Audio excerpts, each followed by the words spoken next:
Fala pessoal, tudo bem? Estamos começando aqui mais um podcast. Nós sempre gravamos, mas transmitimos também ao vivo, na íntegra aí para quem nos acompanha no TikTok. Então a gente está aqui para falar um pouco mais sobre negócios, mas principalmente falar sobre franquia, que é o que a gente gosta de falar. Então eu estou aqui hoje com um convidado muito especial, eu até anotei aqui porque as credenciais são grandes. Mas ele é advogado, ele é escritor, ele é um dos maiores especialistas em franquia hoje nessa área jurídica no Brasil. Ele é formado, né? Ele é advogado, mas ele também fez pós-graduação na FGV de Direito Econômico, pós-graduado também pelo Mackenzie em Direito Empresarial, professor já deu aulas em grandes universidades. Eu estou aqui com o Dr. Daniel Cerveira. Doutor, muito prazer em te receber aqui. É uma honra a gente poder estar batendo esse papo aí com você. Muito obrigado aí, Fred, toda a equipe aí da Fred Talk. É um prazer estar aqui com vocês. Estou à disposição para colaborar no que precisar. Maravilha.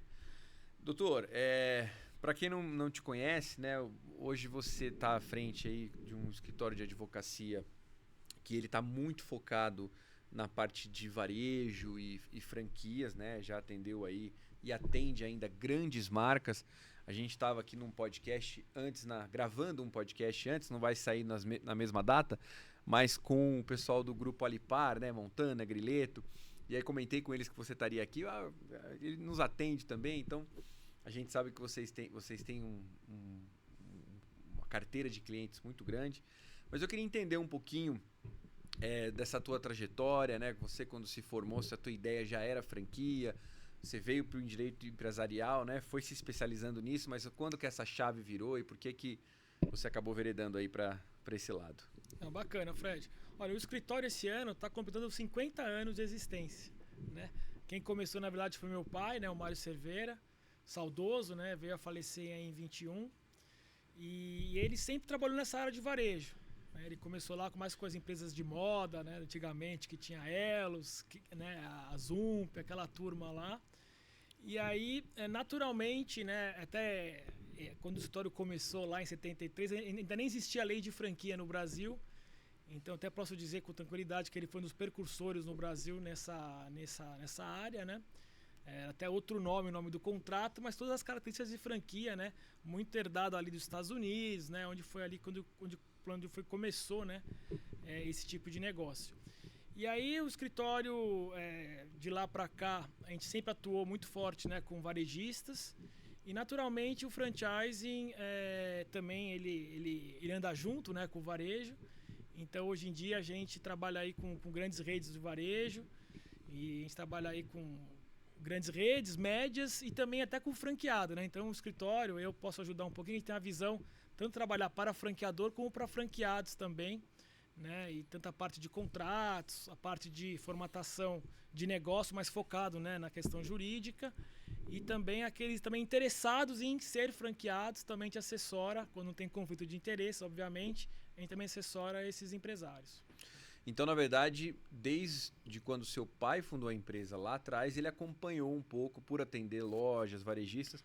Eu acho que esses próprios varejistas começaram a ter esse desejo, né? Por franquia, vamos trazer isso.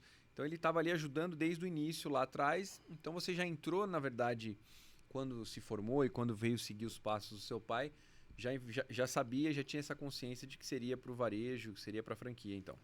Sim, eu sempre trabalhei no escritório, né? Até me arrependo um pouco de não ter passado por outros locais para agregar, mas tem um lado bom e um lado ruim. Então, já estou aí no mercado há mais de 20 anos, né? Eu estou em 46 anos, comecei com 18. Então, a gente sempre trabalhando nessa área mesmo de franquia, de varejo, né? E ali trabalhando muito também com a parte de implantação, né? De sistemas de franquia também. Né? Então também trabalhamos muito com consultores também que nos indicam, então na estruturação dos negócios. Então sempre foi um trabalho que a gente exerceu lá, como eu falei, toda a parte de contratos, de consultivo, como também de contencioso. Né? A gente trabalha muito com contencioso no escritório, até a maior área do escritório é o contencioso, né? E isso com a justiça, né? E também com as arbitragens também, que é muito comum aí, né, os contratos estabelecerem a arbitragem, né, a justiça privada, podemos dizer assim, para dirimir os conflitos. Né? A parte de arbitragem, na verdade, é para acelerar o processo, né? Porque a gente sabe que o judiciário está moroso, então é uma forma de você tentar agilizar e ter uma resolução mais rápida, né? Isso, a arbitragem, sempre uma decisão difícil, né? Para quem é franqueador, né? Vale a pena colocar justiça comum ou arbitragem, né? A arbitragem tem a vantagem de ser mais especializada e ser mais célere, né? Mais rápida, tá? Muito embora hoje o estado de São Paulo é um exemplo aí perante o Brasil, né? Os processos que antes demoravam ali 5 anos, né? Para ter uma sentença, hoje em dia, às vezes em 6 meses, 1 ano, a gente já tem uma sentença de primeiro grau. E em São Paulo também a gente tem no tribunal a Câmara Especial Empresarial, onde também é especializada e também tem julgamentos bem rápidos, tá?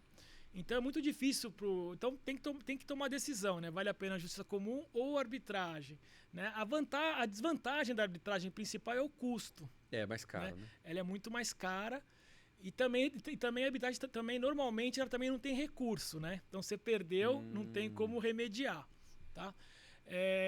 Então o que eu acho assim, para franquias às vezes onde tem um investimento inicial menor, né? Uma franquia de menor vulto, né? Às vezes até tem que pensar bem se vale a pena por arbitragem ou justiça comum, né? Porque a justiça comum, por ser mais barata, às vezes a arbitragem sendo muito cara, às vezes até inviabiliza, né? Às vezes não vale a pena, às vezes o custo da arbitragem é mais caro do que você vai recuperar, você às vezes cobrar uma multa, por exemplo, né? Então, e também na justiça comum, é onde que você vai pedir liminares, né? Aquelas tutelas de urgência. Então, muitas vezes você tem que, contato prévio arbitragem, você tem que entrar na justiça comum, né, para obter uma liminar, uma tutela de urgência, às vezes para fechar uma loja, né, porque está vendendo produto pirata, alguma coisa assim, uma coisa grave, e depois você tem que entrar então na arbitragem para resolver o mérito daquela questão. E aí acaba você então alongando o andamento do procedimento. Esse é um primeiro ponto então importante, né? Então, na verdade, para poder se utilizar a arbitragem, isso tem que prever antes no contrato que foi assinado pelas duas partes, né? Isso. E é muito importante, então, até quem vai comprar uma franquia entender também essa questão, né? Se tiver ali a arbitragem, esse custo, na verdade, acho que vai ser dos dois lados, né? Se o franqueado também quiser acionar o franqueador, também vai ser desse jeito.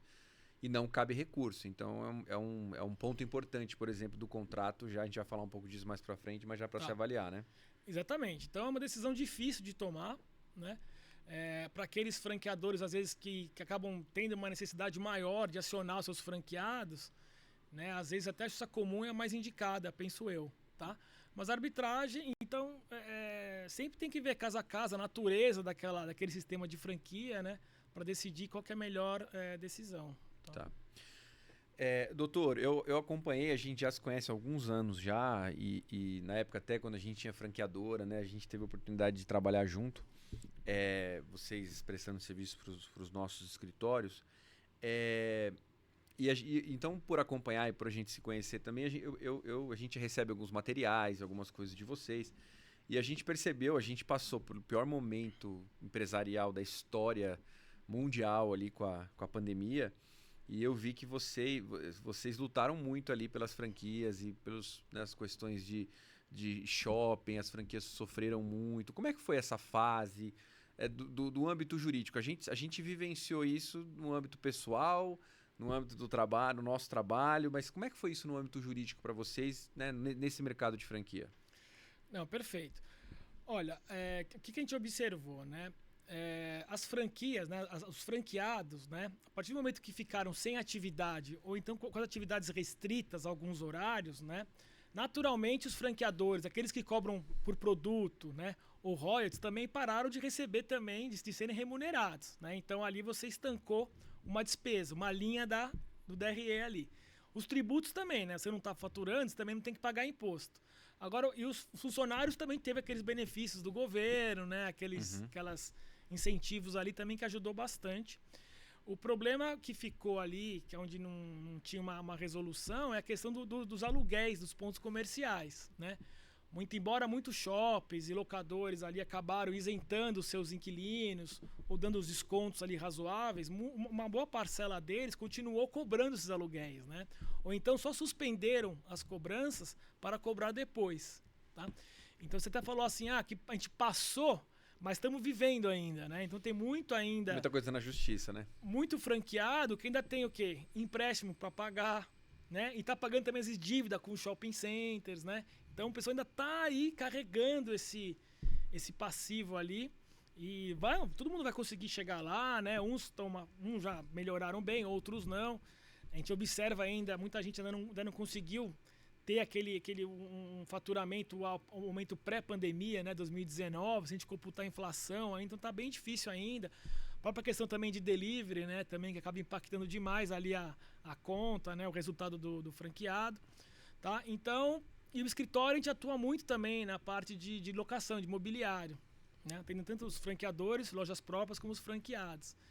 Então, uma ideia, Fred, a gente entrou com 1.500 ações, mais ou menos, né? Só para questionar o aluguel. Né? Basicamente contra shoppings, ou também... Muito shopping, loja de rua, aeroporto, né? Até infraero também, que não é locação, né? Concessão pública também a gente teve ali histórico, supermercados. Então, essas demandas envolviam tanto pedir a isenção do aluguel para esses dias parados ou uma redução proporcional, né? E aí, às vezes proporcional à restrição do número de horas de funcionamento ou com o faturamento. A gente viu muita decisão do tribunal reduzindo em 50% o aluguel, sabe? Uma decisão meio salomônica, né? Eu vou dar metade para cada um. E também, a gente também trabalhou muito forte também com as questões dos reajustes dos aluguéis, né? Sabe que os aluguéis comerciais geralmente, ou residenciais também, né? Geralmente são reajustados pelos IGPs, né? GPDI ou GPM. E esses índices ali, como eles são muito impactados pelo dólar, pelo câmbio, né? E o câmbio subiu lá na época da pandemia, porque é uma moeda forte, todo mundo comprou dólar no mundo, acabou ali resvalando nos aluguéis.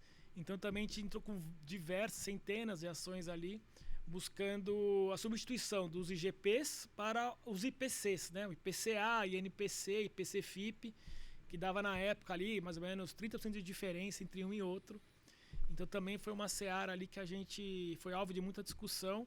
E o que a gente observou no judiciário foi mais ou menos 50%, né, dos juízes acolheram essas teses, 50% não, fizeram valer os contratos, tá? Então hoje ainda tem bastante ação correndo ainda. São Paulo é mais rápido, né? Então não está dizendo de segunda instância, mas muitos estados ainda nem sequer teve uma sentença de primeiro grau, né? Ou então estão pendentes também decisões da segunda instância. Hoje, quando a gente fala de franquia, eu não sei se você sente isso também, mas antigamente nós tínhamos marcas muito consolidadas que eram franquias e que já tinham muitas unidades e com o passar do tempo foi se popularizando a questão de transformar o negócio em franquia, né? Hoje você tem gente que na internet ofertas para você transformar seu negócio em franquia por 2, 3 mil reais, né? Sim. E obviamente você não vai conseguir ter manuais, COF, contrato, um estudo de franqueabilidade por um valor desse. Mas a grande verdade é que qualquer um, né, que queira vir um franqueador e na verdade não é querer ser um franqueador, é você ter um produto que funcione, um negócio lucrativo, que dê para se transformar em franquia, que dê para multiplicar, enfim. Então, com isso, a gente vê que tem muita franquia que entrou no mercado, muita franqueadora, que são aventureiros, né? E isso eu acho que deve ter aumentado a demanda judicial contra franqueadores consideravelmente. A gente vê até algumas celebridades se associando, né? A gente teve recentemente, o ano passado eu vi matérias da Ana Hickman sendo processada por franqueados por motivos em relação a contrato, a algumas coisas. A gente teve o Carlinhos Maia, que agora tem aquele BB Burger, não sei se você tem algum cliente contra ele, mas com vários casos em relação a isso. Aquele Diego Garcia do UFC. Então, assim, várias celebridades, várias marcas. Então, assim, também se tornou muito mais comum essa questão. Como é que você vê isso, né? Essa popularização, nesse caso, de uma forma negativa do que a gente chama de franqueadora. Não, perfeito. Temos também o fenômeno das aceleradoras também de franquia, né? Que também são muito agressivas. 400 num ano, como é que dá conta disso, né? Bom, assim, o negócio para ser franqueado, ele tem que ter uma margem que admita, né, você franquear, você tirar uma parcela dos royalties, né? Sim. Então, se não tiver uma margem razoável, você não consegue franquear aquele negócio. Então, isso acho que é o primeiro passo para você franquear. O segundo é você realmente ter ali uma cultura de franqueador, né? Você tem que querer ser franqueador, né? Às vezes você franquear seu negócio como solução, né? Solução para viabilizar a sua empresa, eu acho que é complicado, né? Porque o franqueador, até falo isso, se o franqueador é uma pessoa, né? Ela não tem o perfil, contrate alguém que tenha, né? Para fazer esse tete a tete, né? Tá aberto para escutar seus franqueados também, né? Então, assim, eu vejo com bastante ressalva, né, essa questão, quer dizer, esse mercado de franquia, ele é naturalmente piramidal, né? Então, tem que tomar muito cuidado com isso, né? Você tem que ter um negócio sustentável, né? Você não tem que, obrigatoriamente, tem que entrar novas para o negócio se manter de pé. Esse que é o risco do negócio, né? E também, lógico, cada um tem a sua estratégia de expansão, né? Tem gente que às vezes prefere ser menos ali rigoroso no processo de seleção, né? E partir para uma expansão mais agressiva. É honesto também, não vejo problema nenhum, desde que você ali coloque para o seu franqueado, né, todos os riscos, né, e não faça promessas que você não consegue depois cumprir, né? Mas eu, como Daniel, como profissional, eu vejo assim, você vender franquia não é o mais difícil, né? O negócio é manter aquele negócio de pé, e que ele pode virar contra você, né? E ser franqueador também não é fácil, né? Se você não tem uma escala, o negócio também não se paga, né? Então você tem que pensar muito bem. Eu acho que assim, delimitou sua estratégia de expansão mais agressiva ou mais sustentável, você, de qualquer maneira, você não pode fugir da questão de selecionar bem seus franqueados, né? Seja por causa do perfil mesmo, ele como pessoa, perfil subjetivo, como também financeiro, né? Ele tem que ter ali um capital de giro necessário muitas vezes, né? Então, e fugir dessa questão de você crescer por crescer, né? Que isso depois vai virar contra você em algum momento. Então, tiver muitas redes ali que tem esse boom de aberturas, depois cadê aquela marca? Sumiu a marca não existe mais, né? Sim. Então, eu vejo com muita ressalva, muita cautela esse assunto, sim. Hoje, pela tua experiência, qual que é o maior motivo de brigas, de litígio entre franqueados e franqueadores hoje no Brasil? Perfeito. Bom, primeiro só lembrando que, pelos estudos que existem, né, os negócios franqueados, eles duram mais, né, do que eles duram mais do que os negócios normais, né, estatisticamente falando. 85% de sucesso em 10 anos, franquia, e segundo o Sebrae, um negócio comum, 70% de insucesso. Isso, então é uma diferença brutal ali, né, sem dúvida nenhuma. Olha, eu acho assim, a gente não tem, assim, também não tenho assim uma estatística para dizer quais são os principais, né, motivos, assim, ou o principal, né, que gera esses conflitos, né. Eu diria assim, o que nós temos muito é a questão dos franqueados que eles também entraram no negócio com a cabeça também não pronta para ser um franqueado, né. Às vezes também o franqueado entra no negócio achando agora eu comprei a franquia para me aposentar, né? Põe um gerente pronto, né? E às vezes o gerente vai tirar sua lucratividade também. Se não tiver barriga no balcão para qualquer negócio, o negócio não vai para frente, tá? Então tem esses franqueados sim, que eu acho assim, que às vezes eles se ressentem aí, não tem muito apoio operacional, né? Que ele quer que mais pegue na mãozinha dele e faça o negócio acontecer. Né? E aí eu acho que isso não tem muito motivo para depois fazer algum tipo de pleito, né? Agora, do outro lado, o que a gente observa muito hoje em dia, problema com abastecimento de produtos, né? Grade de produtos, né? Então eles falam assim, o meu vizinho aqui, ou a loja própria, né? Às vezes recebe um produto premium e eu não recebo, né? A questão também da concorrência com a internet, né? Com o e-commerce, com outlets, né? Isso também é meio pesado. E aí a gente tem de tudo. Por exemplo, a concorrência predatória também é algo que a gente observa com bastante frequência. Então, eu acho que são mais esses mesmo que são quando você fala, por exemplo, de problemas em relação a fornecimento, mas tem uma diferença. Quando o franqueador é fabricante, ele tem uma responsabilidade maior do que quando ele simplesmente homologa um fornecedor. Por exemplo, o fornecedor homologado não está fornecendo. Até onde o franqueador responde juridicamente isso por ele não ser o fabricante? Olha, Aí, cada caso é um caso, né? Teve uma situação um tempo atrás, onde a Martin Brauer, acho que é o nome. Que de alimento, né? De logística. Que é a maior quase do Brasil. Atende o McDonald's. Atende a Subway e tudo. Eu lembro que pegou fogo, teve algum problema lá e os pessoal da Subway não estavam recebendo os pães ali. Né? E aí, o franqueador é responsável, não é? A Martin Brauer é responsável, mas é um fato imprevisível, é um caso fortuito, né? Então, eu diria que cada caso é um caso para a gente mesmo observar, tá? O que eu digo de fornecimento que a gente observa às vezes o franqueador não se estruturou, né, para atender aquela demanda, né? Então, quando o próprio franqueador mesmo não tem ali vazão, não tem produção para atender seus franqueados, e aí não tem dúvida que ele tem que ser responsabilizado por isso. Então, a gente tem uma pergunta aqui de uma pessoa que é a seguinte.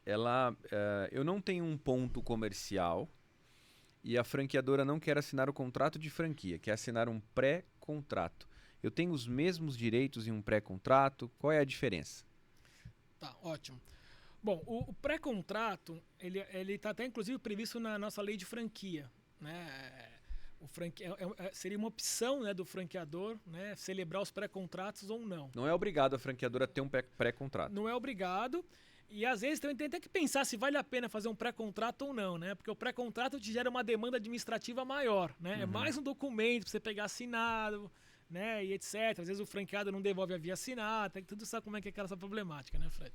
Então, assim, o pessoal que às vezes gosta de pré-contrato, até eles dizem que, assim, como instrumento de venda, ele acaba sendo eficaz, né? Porque você dá uma agilidade ali, né? E também é possível que, depois eu respondo a pergunta da nossa ouvinte, a gente também pode, às vezes, colocar um pré-contrato dentro do próprio contrato. Né? Porque o que seria o pré-contrato? Né? O pré-contrato, primeiro, você tem que assinar o pré-contrato depois de receber a circular de oferta de franquia. Esperando, né, os 10 dias. A lei exige isso, os 10 dias de antecedência, ou de qualquer pagamento também. E aí o pré-contrato seria aquela fase de noivado, né? Que então você vai, normalmente, é a fase onde você vai procurar o ponto comercial, constituir a sua pessoa jurídica e fazer os treinamentos. Basicamente é isso, tá? Então, o pré-contrato nada mais é do que um compromisso ali de assinar o contrato de franquia. Normalmente ele tem um prazo de validade, 90 dias, que pode ser renovado, ou 180 dias, depende de cada negócio, tá? Então, eu não vejo problema nenhum, né? Se a franqueada, a candidata, fez um estudo de viabilidade, né? O perfil dela se adequa àquele negócio, não vejo qualquer ressalva em ela assinar o pré-contrato, né? Isso não te gera qualquer tipo de risco nem nada. Assina o pré-contrato, onde ambas as partes, né, eles estão ali se comprometendo a preencher aqueles requisitos, a assinar depois o contrato de franquia definitivo. Mas se a pessoa, né, para ajudar também aqui quem está nos ouvindo e a gente debater um pouco sobre esse assunto, se a pessoa ela vai fazer um treinamento, né, ela fez um pagamento de uma taxa de franquia já no pré-contrato, por que essa necessidade do pré-contrato, né? Qual a diferença? Qual seria a diferença principal entre o pré-contrato e o contrato? No pré-contrato, por exemplo, se a pessoa não achar o ponto, ela tem o dinheiro de volta. O que diferencia? Por que as pessoas, algumas franquias, têm essa prática do pré-contrato, sendo que a pessoa já está mergulhando no negócio, já está pagando, já está treinando, já está tendo acesso ao know-how? Não, perfeito. Como eu disse, geralmente os contratos de franquia já tem ali um capítulo que equivale a um pré-contrato, né? Onde vai estar escrito lá, né? Você vai ter um prazo para escolher, para selecionar seu ponto comercial, para assinar o contrato de locação, para fazer o treinamento, né? E constituir a empresa, né? Se você não cumprir aqueles requisitos, o contrato de franquia pode ser rescindido, né? Então, acaba o pré-contrato, ele tendo mais uma questão de ser um instrumento próprio, né, com um nome próprio, uma denominação própria, né? Na prática muda muito pouco, tá? Eu gosto mais de fazer um contrato só, como regra, e pôr um capítulo onde está ali estabelecidas essas regras pré-contratuais. Legal. Né? Tem as pós-contratuais, né, de não concorrência, sigilo, e a pré-contratual também. E inclusive você pode colocar no contrato de franquia que ele só vai entrar em vigor, né, a partir do momento que sejam ali preenchidos, né, todos esses itens aí, como a seleção do ponto, o treinamento, etc. Ele complementou aqui, se eu não conseguir o ponto, o que acontece pela lei? Eu tenho meu dinheiro de volta? Olha, a lei não prevê essa situação, tá? E aí cada contrato vai ter a sua regra, tá? E cada rede tem a sua política, né? Então tem franqueadoras que falam, você te devolvo metade, ou você paga metade agora no pré, metade na da franquia. E tem aquela área cinzenta, que é a pergunta difícil para o advogado, né? E a resposta também é fácil, depende de cada caso, né? Às vezes tem franqueados que falam assim, mas eu indiquei 6, 7 pontos locais e o franqueador não aceitou. Então é justo ele não me devolver a taxa de franquia, né? Então realmente aí tem que ver cada caso para poder dar uma opinião do que seria mais o justo, tá? Mas via de regra, você orientaria seus clientes a colocar, o franqueador a colocar que tipo de cláusula nesse sentido? Olha, de novo, depende, tem franqueador que nem cobra taxa de franquia, né? Cobra taxa menor, etc. Eu acho que metade é muito justo, né? Porque às vezes o franqueador também tem despesa nessa fase, né? De treinamento, sim. Às vezes vai mandar o consultor lá de campo para vistoriar o ponto, né? E daí o franqueador vai lá e desiste do negócio, ou ele não segue, né? Então eu acho que é justo o franqueador ser remunerado por essa fase. Se o franqueador der causa à rescisão, né, e sem uma boa justificativa, em tese, esse candidato então tem o direito de fazer o pleito no sentido de ser ressarcido integralmente do que ele pagou. Mas tem que ver caso a caso mesmo. Tá? Tem uma outra aqui. A franqueadora a qual... Não vou falar o nome, né? A qual atuo modificou o seu nome e agora está me obrigando a trocar toda a sinalização, todos os materiais, embalagens, açaí. O que devo fazer? Pois esses custos todos terão que sair do meu bolso. Bom, ele mudou a marca, pelo jeito. Né? Eu acho que não deve ter tido a concessão da marca. Bom, aí também é uma situação assim bem específica, né? E só fazer um parênteses, essas disputas onde envolve direito privado, contratuais, sempre são muito específicas, né? Então a gente não tem uma regra geral para tudo.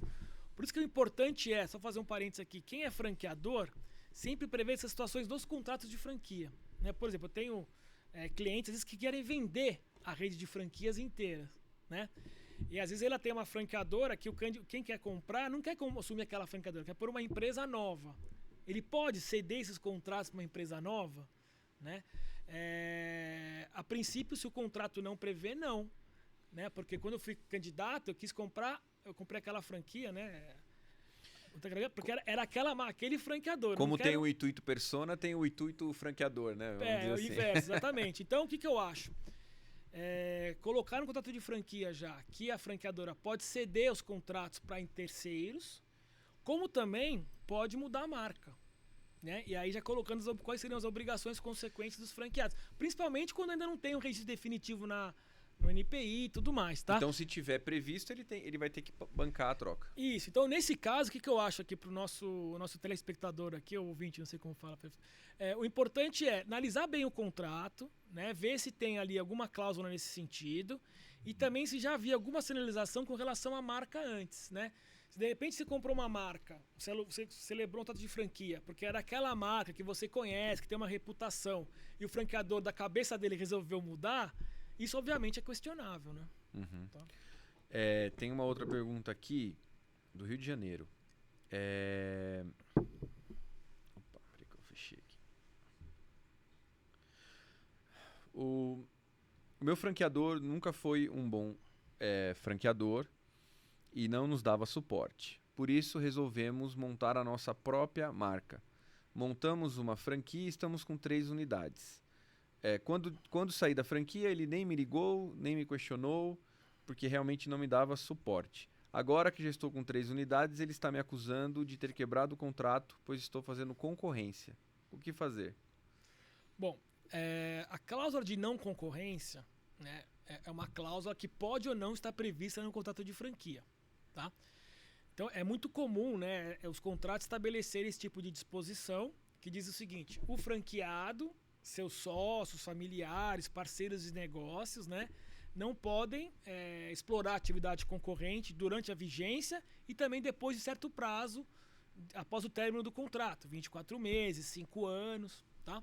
Essa cláusula é uma cláusula que tem um peso muito grande na justiça, porque ela está prevista na lei. Né? A própria lei de franquia, onde ela elenca ali quais informações tem que constar na circular de oferta, vai colocar ali qual que é a política da rede com relação à não concorrência. Então ela tem um amparo legal. Né? O que a gente tem muito na justiça às vezes, modular esse tipo de cláusula quando ela é muito abrangente. Né? Então, tem um exemplo clássico, às vezes, era uma dentista que ela era formada em odontologia e ela tinha uma franquia ali na Vila Mariana, em São Paulo, no bairro da Vila Mariana, perto do escritório lá. E aí, o que aconteceu? Rescindiu o contrato dela falava o seguinte, depois de terminar o contrato, você tem que ficar 5 anos sem explorar a atividade concorrente na cidade de São Paulo, né? E aí o tribunal entendeu que isso era muito... a formação dela, né? Era a formação dela, né? A atividade profissional dela, tem a ver com subsistência. Então, no final, o tribunal restringiu a área ao bairro da Vila Mariana, né? Então, o que eu acho? Para quem é franqueador, sempre colocar uma cláusula que for razoável, né? Um território razoável, pode ser nível Brasil, depende do caso, e também um prazo também razoável, tá? Pro nosso colega aqui, o que acontece? O que é bom dizer para ele? Vamos supor, mesmo que o franqueador infrinja alguma cláusula, pratique alguma conduta grave, né? Isso não é motivo para ele quebrar a cláusula de não concorrência, tá? A não concorrência, ela é até assim, a imitação dos negócios, né? Ela é até saudável para a economia, né? Fiz minha pós-graduação, né? Ela é saudável para a economia, né? Agora você também tem que privilegiar o que? As invenções, né? Então a não concorrência na franquia é algo que tem uma robustez muito grande, tá? Então é muito comum isso também. Às vezes o franqueado acha, eu faço tudo sozinho, não preciso do meu franqueador, vou virar a bandeira aqui, né? Mas não é assim, tá? Então ele tem um risco muito grande, a gente tem várias demandas nesse sentido no escritório, de inclusive fechar as unidades, né? Inclusive fechar os franqueados, né? E os franqueados vão para cima dele, entendeu? Então eu sugiro cautela aí nesse caso, né? Estudar direitinho e pensar qual que é a melhor estratégia. Se expandir muito agora, esse buraco pode ficar grande depois, entendeu? Então essa é uma cláusula que tem muita força na justiça e não é porque o franqueador é ruim ou não praticou alguma conduta grave que você vai conseguir anular essa cláusula. Tá. O meu franqueado vende para mim produtos para que eu possa fracionar em minha loja e vender esses produtos. Porém, minha loja foi fechada, pois o que eu estou fazendo é ilegal. Porém, o meu franqueado previa que esse era o modelo de se atuar. O que devo fazer? Entendeu? Entendi sim. Olha, aí, de novo, só veio no detalhe aí, tá?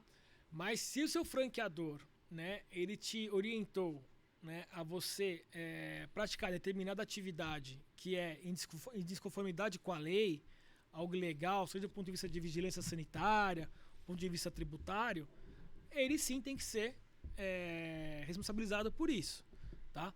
Mas também tem que fazer a ressalva o quê? O franqueado também é um empresário, né? Então a relação entre franqueado e franqueador são entre empresários, não tem nem relação de consumo, né? E também há questionamentos, mas também, em tese, não tem nem relação não é nenhuma coisa de hipossuficiente, no lado mais fraco, mais forte, né? Por isso que eu acho que é importante o quê? O franqueado, ele também ter uma assessoria, né?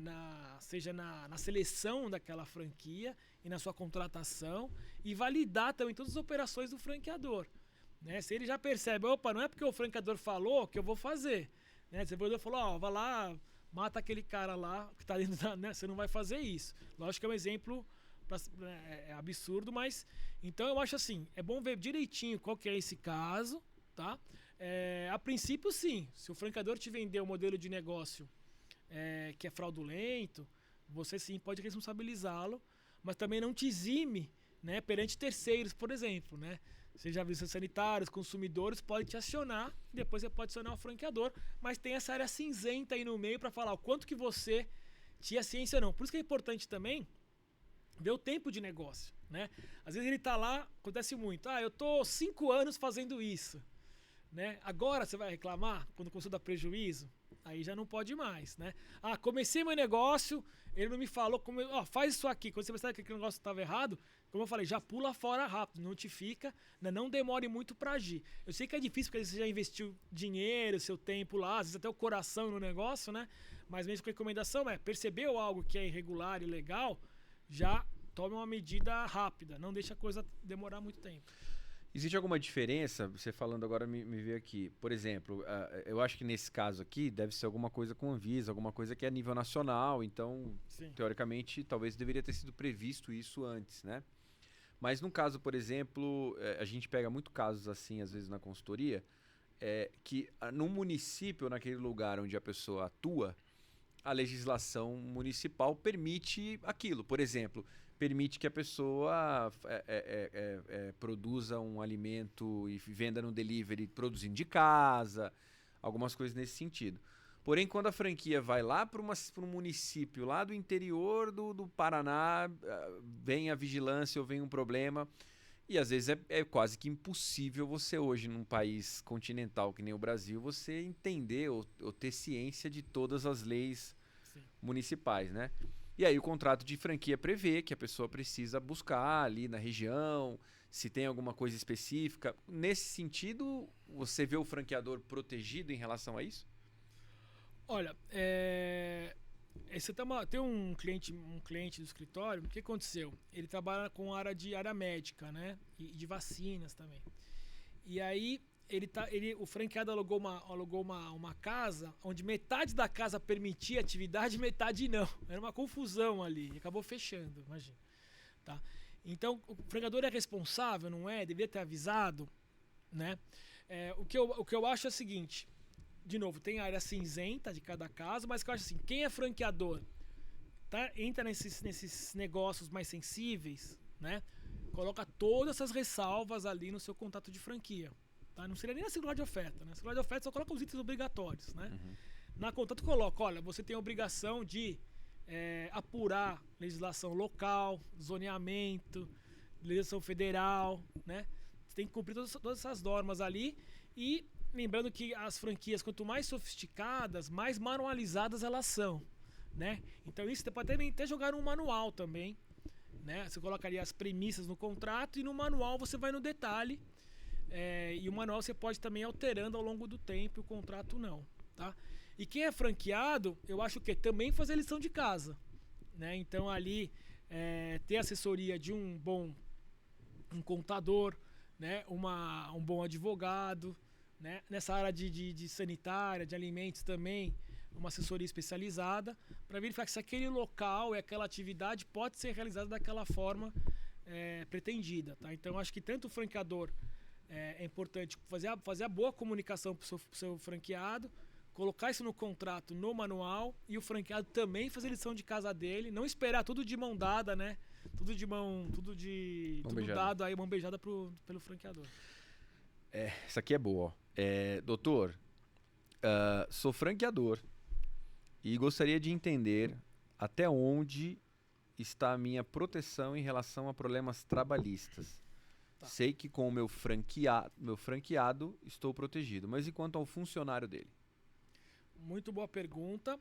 Bom, a nossa lei de franquia atual, ela colocou, não diria uma pá de cal, porque a justiça do Brasil, né, a gente sofre com muita insegurança jurídica ainda, e na área trabalhista ainda um pouco mais, né? Não quero falar mal, tem muitos bons, excelentes, a maioria são excelentes juízes, excelentes desembargadores, mas tem aqueles que gostam de inovar, né? Então, essa é uma discussão que existia, sempre existiu na área de franquia, e agora, com a nova lei, deixou bem claro, né, que o funcionário do franqueado não tem relação com o franqueador, tá? Uhum. E também que o franqueador também não tem relação trabalhista com o seu franqueado. Inclusive o STF deu decisões aí muito importantes nesse sentido, né? Porque é muito comum às vezes, né? A gente fala assim, como é que começa o negócio de franquia? Começa muito assim, né? Passa para um parente, para um amigo, para um cliente, para um funcionário que abre uma unidade, né? E aí esse funcionário já tem aquela rebarba ali. Tem um né? histórico, tem esse histórico que acaba... me colocou de franqueado só para... um laranja, vamos dizer assim. Que não é verdade, é muito comum, né? Você ter ex-funcionários que viraram franqueados. É muito comum isso no mercado. Uhum. Né? E não vejo nenhuma irregularidade. Então, diria assim, não, os funcionários do franqueado não respondem, quer dizer, o franqueador não responde pelos funcionários dos seus franqueados. O importante é o quê? O franqueador não se colocar também como empregador, né? Então, evitar dar ordem para funcionário, né, de franqueado, também não participar, tentar ali também, vamos dizer, documentar de uma forma adequada a questão da seleção, né?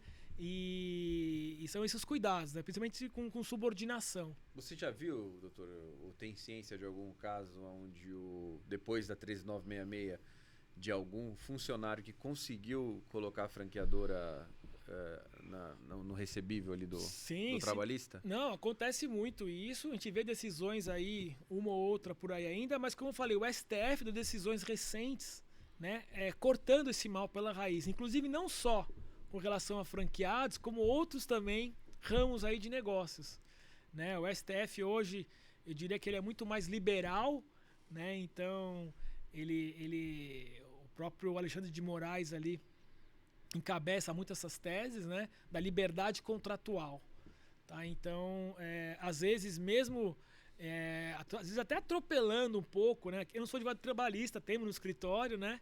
Mas quem é trabalhista, de reclamante, não gosta muito, né? Porque ele acha assim, preencher os requisitos lá, que é subordinação, pessoalidade, remuneração, etc., tem que ter a relação de emprego.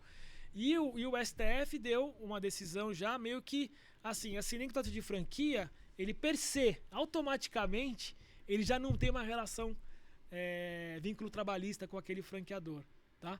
Então eu diria que hoje é uma tendência, lógico que isso pode mudar, mas é uma tendência conceder, existe uma segurança jurídica muito grande nesse sentido, tá? É muito comum aquelas franquias, né, Fred? Às vezes o franqueador, ele faz tudo ali pro franqueado, né? Às vezes ele faz gestão de estoque, gestão financeira, gestão de pessoal. O franqueado ele só tem a barriga no balcão só para vender, né? Também não acho que nenhuma ilegalidade, tá? Também acho que pode ser válido, é uma estratégia de negócio, né? Alguns ramos de negócio específicos têm esse tipo de operação, tá? Mas, lógico, expõe um pouco mais o franqueador. Mesmo quando é royalty reverso, quando todo o faturamento ou o contrato é feito com a franqueadora e a franqueadora devolve o royalty por qualquer motivo. Quando a franqueadora fatura na ponta. E faz aquilo que eles chamam de royalty reverso, né? Que é por exemplo, uma venda de um equipamento. Ele não vai vender esse equipamento para o franqueado, é um equipamento muito caro para o franqueado vender, e aí você tem uma bitributação no meio do caminho, ou não, depende, né, da estratégia, mas um exemplo então o franqueado vendeu o produto, a franqueadora fatura e faz um royalty reverso para ela. Aí tem a figura da intermediação, né? E aí tem uma discussão muito grande também, tá? Porque abre uma brecha maior. Uma brecha muito maior, não só trabalhista como de outra seara, né? Porque daí o franqueado, ele é um representante comercial, ele é um intermediador previsto no Código Civil, né? Aí eu acho que a discussão maior essa relação contratual tem natureza de franquia ou não, entendeu? E aí tem consequências em cima disso. Tem uma aqui, mais ou menos, essa questão de natureza de franquia, que é a seguinte: tenho uma sorveteria há 6 anos, comprei esse negócio de um amigo e depois de muito tempo ele virou franquia, mas na minha época eu tenho com ele um contrato de licença. Tivemos algumas divergências e agora ele alega que eu não comprei com ele uma franquia, mas ele me obrigava a seguir preço, a marca e tudo mais que uma franquia exige. Eu tenho o direito? Boa pergunta. Olha, primeiro que o meu entendimento, né, é o seguinte: uma relação de franquia ela não é opcional, né? Então a lei de franquia é uma norma cogente que a gente fala, né? Se tiver ali de novo estabelecida uma situação específica, né, tem que ser franquia obrigatoriamente. Eu não posso escolher. Será que eu vou fazer franquia ou vou fazer licença, né? Ou vou fazer um contrato atípico, inominado, né? E outras avenças. Não é você que escolhe, então. Não é você que escolhe, né? Então, o que é franquia? Né? Franquia é quando você vai explorar determinada marca, patente, né? Ou um software, né? Dentro para um negócio específico, dentro daquele padrão, né? Geralmente tem uma restrição de distribuição, né, seja territorial, né? A licença é diferente, né? A licença, a distribuição é mais aberta, você vai explorar uma marca, né? Uma patente pode ser, mas é uma distribuição mais aberta, né? Então eu não fico só restrito àquele ponto específico, àquele território, tá? E você pode... E a franquia não, você tem que explorar aquela marca dentro daquele negócio, daquele modelo de negócio, aquele negócio ali quadradinho, tá? Então o que eu falo sempre pro pessoal, tá? Eu acho aí que tem risco sim, tá? Pro licenciador, né? O licenciante, né? Porque a lei de franquia exige o quê? Você tem que mandar circular de oferta 10 dias antes, né? A partir do momento que você não manda circular de oferta e você faz falta de licença... Ou que ela não exista, né? Ou que ela não existe, né? O licenciado, né? / franqueado, pode falar assim, não, na verdade isso aqui é uma simulação, é um contrato de franquia, na verdade, ele não mandou a circular de oferta, então eu quero uma indenização. Você fica exposto de cara já nessa situação, tá? E também a pessoa tem muito receio, não, mas franquia vai me gerar mais ônus, mais obrigação, né? Eu diria assim, do ponto de vista, vamos dizer, subjetivo, a expectativa talvez da pessoa que assina um contrato de franquia talvez seja maior do que quem é licenciado, né? Ele espera mais do franqueador. Só que isso você pode ali trabalhar na seleção dessa pessoa, mas legalmente não te gera nenhuma obrigação a mais, né? Então eu posso ser um franqueador e não oferecer suporte, não oferecer treinamento. Lógico que é da essência, né? Você ter um telefone que a pessoa possa ligar e ter um mínimo de treinamento.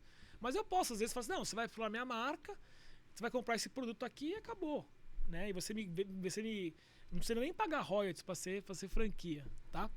Então, eu diria assim, quem é franqueador, quem tem um modelo de negócio onde vai ceder a marca nesse tipo com essas características de franquia, segue franquia, entendeu? Porque te protege com relação ao circular de oferta, te protege com relação tributário, vínculo societário, concorrência, também te defende a questão de funcionários, né? Porque a lei de franquia fala claramente, o funcionário do franqueado não responde, não pode acionar o franqueador. A lei, né, a propriedade industrial não tem essa previsão, né? Então, eu acho que, de novo, não é opcional e pensem que não é porque eu sou franqueador que eu tenho mais obrigação do que se eu fosse o licenciante. Uhum. Tá? Vou fazer mais uma pergunta aqui que dá tempo ainda pra gente encerrar. Comprei uma franquia com um representante aqui da minha região. Ele não é o franqueador, é um representante. Ele, quando me vendeu todas as flores, de que o negócio era muito bom, de como ele funcionava. Bom, conclusão, comprei o negócio, o franqueado não cumpre com nada, não é nada daquilo que eu esperava, o faturamento não é o que eu esperava. A franqueadora se esquiva e bota a culpa no representante, o representante diz que não tem nada a ver com isso. Bom, aí, primeiro, se realmente esse representante, né, ele vendeu gato por lebre... Mentiu, né? Se ele mentiu, né, e aí ele tem que ser responsabilizado, tá? Como corretor de imóveis, né, por exemplo. Ele só está intermediando o negócio, mas se ele fala, esse apartamento é assim, assado, não tem nenhum barulho, você vai ver lá, passa o avião, né? Ele tem que ser responsabilizado como qualquer profissional, tá? Então, a franqueadora, se ficar demonstrando que a franqueadora em nenhum momento participou dessa artimanha aí, ela está isenta de responsabilidade se ela cumprir com as obrigações dela. Mas se os dados que ele passou são os dados dela... Isso, agora exatamente, se houve uma conivência da franqueadora, uma participação da franqueadora, sim, né? Então, eu sempre digo isso, o franqueador ele não garante rentabilidade, não garante nada, mas ele tem que mostrar os números são reais, amparados na experiência dele, né?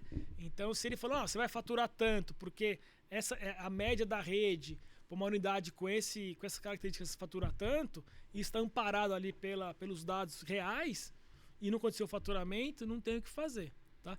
E até, você viu como a gente falou muito de suporte, né? Suporte.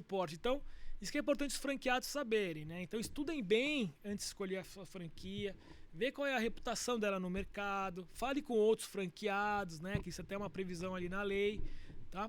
E sabendo que a justiça, muitas decisões falam isso, olha... Somente alegações genéricas de um suporte ineficiente, um marketing deficitário, não é suficiente para você responsabilizar a franqueadora, entendeu? Uhum. Então é muito pouco. Então o importante selecione bem a sua franqueadora, como os franqueadores também selecionem bem os franqueados, para ver se tem perfil, né? Se a pessoa tem garra, tem ganho e tem espírito empreendedor. Eu tinha lido aqui, não deu para ver todas, mas é que você falou agora de fale com os franqueados, né? Pessoa reclamando que na Coffee só tem um e-mail, não tem um telefone, que e-mail ninguém responde. É obrigatório o telefone do ex-franqueado? É obrigatório o telefone, né? Tá na lei isso. Então, se o seu franqueador já te oferece uma Coffee sem esse dado, já é motivo para você acender a luz amarela ali. Sem dúvida. E pensar bem e pedir, exige isso dele, tá? E não só telefones daqueles são os amigos dele, né? Aí você vai selecionar, né? E é muito importante, acho que essa comunicação mesmo com os franqueados. Maravilha. Doutor Daniel, bom, queria agradecer a sua presença, o papo foi muito bom, é muito bom a gente conversar com pessoas que a gente vê que realmente tem conhecimento sobre o assunto. Para encerrar, eu queria deixar uma pergunta final aqui para você, para os nossos ouvintes, telespectadores, Tá. Em relação para quem está buscando abrir uma franquia, quais são as suas orientações? O que você acha que... Tome esse cuidado, né? Tenha essa... O que você acha que... Se você fosse indicar para um grande amigo, para um irmão, quais os cuidados você pediria para ele tomar na hora de adquirir uma franquia? Para ser franqueado. Para ser franqueado. Olha, primeiro assim, estude muito a reputação dessa franquia, né? Eu não quero dizer também que às vezes uma franquia nova pode não ter sucesso, que não é verdade. Às vezes você entrar no começo também tem a vantagem, né? De você entrar no começo de um negócio, tem os melhores pontos. Não quero dizer isso. Mas assim, a reputação também é importante, né? Ver se é uma franquia consolidada, né? A gente tem ali alguns canais para fazer esses estudos, né? A própria Justiça, ver se tem ações, a própria BF também, se ela tem selos ali de excelência, Reclame Aqui. Que mais? Acho que é importante, né? Também é muito fundamental a questão econômico-financeira, né? Então estude ali profundamente, tente trabalhar junto com o seu franqueador, ver o que ele oferece a título de plano de negócios, o que ele abre de dados, né? Às vezes a pessoa tá com aquela ânsia de abrir a franquia, onde eu assina e não faz conta, né? Então vê ali o DRE, né? Joga sempre uma margem ali, pensa no capital de giro, né? E realmente ofereça quais são os serviços ali, o pacote, né? Que é ofertado ali pelos franqueadores. Então qual é o tipo de treinamento, né? Se é algo estruturado ou não, né? Eu tenho muita reclamação disso, sabe, Fred? Às vezes a pessoa fala, eu abri minha franquia, ele veio aqui, ficou meia hora, ó, agora toca o barco aí e vai, né? Então, eu acho que é importante isso, realmente ver esse back-off, vamos dizer assim, né? Não só a vitrine ali, a casca, mas ver o que está por trás disso. Então, quem que vai tomar conta disso, o que é oferecido e também, como eu falei, conversar com os franqueados, né? Eu acho que isso também é essencial. Não acho também que os franqueados, não é porque falou mal, um tá com raiva, que é isso que vai dar motivo, né? Mas você vai sentir ali, falando com 10, com 15 franqueados, você consegue ter uma boa amostragem ali de como é que a coisa anda, tá? E o perfil também, né? Se você gosta daquele negócio, daquela atividade, né? Saber que às vezes você vai abrir loja em shopping, é de segunda a segunda, né? Então tem que ter disposição também. Tem um limite isso, porque a gente sabe que o WhatsApp deu voz a todo mundo, né? Esses grupos de franqueado, às vezes um franqueado entra ali e começa a falar um monte porque tá com problema pessoal com o franqueador. Tem algum tipo de bloqueio em relação a isso também ou não? Legal, você diz assim? Não tem, tá? O que a gente tem, assim, tem o efeito manada, né? Um começa a falar mal, todo mundo fala mal. Sim. Fala bem, todo mundo começa a falar bem. O ser humano é muito assim, né? Não tem. O que não pode é o quê? É o franqueado começar a denegrir a imagem da franqueadora, tá? E na internet, nas redes sociais. Aí ele pode ser responsabilizado sim, se não tem justificativo, se extrapola uma razoabilidade, tá? Por isso que eu acho que é fundamental o franqueador também, como eu falei, ele também ter essa cultura de ouvir seus franqueados e participar, e chamar para a mesa, né?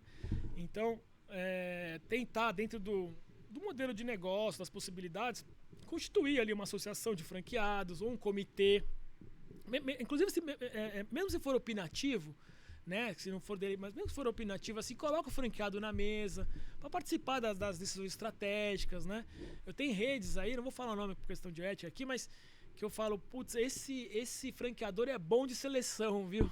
Que os franqueados têm todo o mesmo perfil, né? E geralmente esses franqueados que são bem assim, vamos dizer, engajados, geralmente você vai ver que por trás que tem, eles participam das decisões, entendeu? Então eles são ouvidos, né? Tem realmente aquela ideia de parceria, entendeu? Acho que isso que é fundamental. Legal. Doutor, novamente, obrigado. Eu que agradeço, Fred. Pela participação, obrigado por nos prestigiar. Vamos ver se a gente tem outras oportunidades. Não, com aí, certeza, que o papo é só bom, chamar. dá para fazer uma franquia, três programas. Não, é isso aí. Bom, obrigado, pessoal. Foi um prazer aí. Obrigado, Fred. Até a próxima. Eu que agradeço. Pessoal, a gente está encerrando então a nossa live. A gente vai deixar esse material depois na íntegra para você que entrou na metade, você que não viu tudo. A gente vai deixar na íntegra depois no YouTube e a gente vai ter os cortes aí. A gente grava, como vocês sabem, sempre com umas 4, 5 semanas de antecedência. Então, a gente vai ter ali, talvez nas festas ali, dezembro, início de janeiro, a gente vai estar também com os cortes e com o podcast na íntegra para vocês assistirem. Valeu demais!